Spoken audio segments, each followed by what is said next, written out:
तर चला नमस्कार मित्रांनो, पुन्हा एकदा स्वागत आहे तुमच्या नवोदयच्या 120 डेजच्या चॅलेंज मध्ये। आज आपला आहे डे 7। तर आपण तुम्ही जर पहिले व्हिडिओ बघितले नसेल तर बघून घ्या।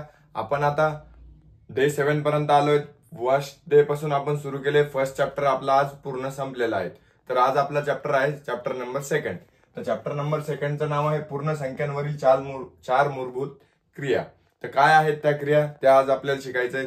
तर नेहमीप्रमाणे तुम्ही वही आणि पेन घेऊन बसले आहात। तर आपण सुरू करूया चॅप्टरला। तुम्ही नोट्स बनवतात याची अपेक्षा करतो। तर बघा, पहिला पॉइंट आपल्याला दिलाय की समजा आपण डिवाइड करतो तर 6 ने भागितलंय 36 ला, तर 6 6 36 गुणिले -00। तर आता याला मराठीतून वेगळं म्हणतात आणि इंग्रजीमधून वेगळं म्हणतात। तर याला म्हणतात इंग्रजीमधून डिवायझर, याला म्हणतात डिव्हिडंट, याला म्हणतात क्वोशंट आणि याला म्हणतात रिमाइंडर। तसंच आता मराठीमधून तुम्हाला शिकायचंय, याला म्हटलंय भाजक, हे लक्षात ठेवायचंय भाजक। याला म्हणायचंय भाज्य, हे क्वोशंट असतं त्याला म्हणतात भागाकार, आणि जे बाकी जे उरलेलं असतं त्याला काय म्हणतात रिमाइंडर, म्हणजे बाकी। तर पहिल्या मुद्द्यात तुम्हाला एवढं समजून घ्यायचं आहे की भागाकार करताना कशाला काय म्हणतात। तर हे तुम्ही तुमच्या बुक मध्ये नोट डाऊन करून ठेवायचंय, आपल्याला पुढे चालून याचा उपयोग होणार आहे। तर एवढं नीट लिहायचं आहे, नाहीतर स्क्रीनशॉट मारून ठेवायचं आहे पुढे लिहिण्यासाठी, नाहीतर माझ्यासोबत लिहित असाल तर चांगलंच आहे। तर बघा, पहिल्या आपल्याला एवढंच सांगितलंय पहिल्या पॉइंट मध्ये। आता बघा आपल्याला खाली काय दिलेत, तर खाली आपल्याला कसोट्या दिल्या आहेत 2 4 6 11 पर्यंत आपल्याला कसोट्या दिल्या आहेत। तर तुम्ही माझा एक मागे व्हिडिओ बघितला नसेल तर मी सगळ्या कसोट्यांवर डिव्हिजिबिलिटी टेस्ट याला इंग्लिश मध्ये म्हणतात त्याच्यावर व्हिडिओ टाकले 2 पार्ट्स मध्ये मी सर्व कसोट्या त्याच्यात शिकवलंय, म्हणून मी याच्यात रिपीट करणार नाही। ते तुम्ही त्या व्हिडिओमध्ये जाऊन बघा, थोडंसं प्लेलिस्ट स्क्रोल करा। जे मी बेसिक मॅथ्सची तुम्हाला सांगितले होते त्या व्हिडिओज मध्ये सर्व हे व्हिडिओज आहेत, तर ते तिथून तुम्ही बघून घ्या।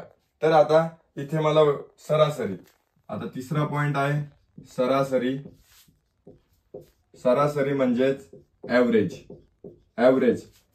आता ऍव्हरेज काढण्याचे 2 पद्धती आहेत। तर ऍव्हरेज काढण्याचे 2 पद्धती आहेत। तर कसं ऍव्हरेज निघतं आता तुम्ही बघा। आता जर 1 3 5 7 8 9 असे तुम्हाला समजा 10 असे तुम्हाला काय दिलंय आणि याचा ऍव्हरेज काढायचं सांगितलंय, तर तुम्ही एक लक्षात घ्यायचं, सर्व अंक काउंट करायचे। आता सर्व अंक किती आहेत 1 2 3 4 5 6 7। तर जेव्हा पण विषम संख्या जेव्हा पण येईल तेव्हा नेहमी मधला अंक हा त्याचा सरासरी असते, त्याचा ऍव्हरेज असतो। आता इकडून 3 सोडले, इकडून 3 सोडले, तर मधला अंक आहे 7, तर याचा ऍव्हरेज आहे 7।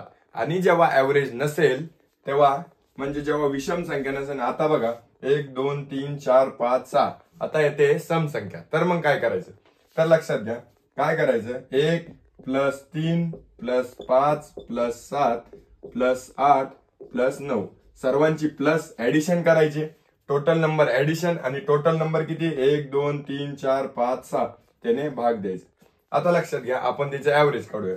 तर 9 आणि 8 8 आणि 8 16 आणि 1 17, 17 आणि 7 किती होतात 24। बघा 17 आणि 7 7 7 आणि 7 14 24, 24 आणि 5 29 29 आणि 1 30 आणि 1 33, तर 33 डिवायडेड बाय 6, 6 1 6 6 3 18 24, 6 5 30, 6 5 30, उरले किती 0 5.5। बघा आता याचं उत्तर येईल आपलं 5.5। याची सरासरी काय आली 5.5। तर हा फॉर्म्युला असतो, मी तुम्हाला ऍव्हरेजचा फॉर्म्युला लिहून देतो, अशा प्रकारे सरासरी काढायची असते। तर फॉर्म्युला काय आहे, फॉर्म्युला तुमच्या टेक्स्टबुक मध्ये पण दिला आहे की फॉर्म्युला काय आहे, तरी मी एकदा तुम्हाला लिहून देतोय फॉर्म्युला, पण तो पण तुमच्या याच्यामध्ये कॉपी करायचा आहे। सरासरी average equals to addition of all numbers upon total numbers. हे लिहून घ्यायचंय, म्हणजे सर्व संख्यांची बेरीज अपॉन सर्व संख्या किती आहेत, म्हणजे टोटल संख्या.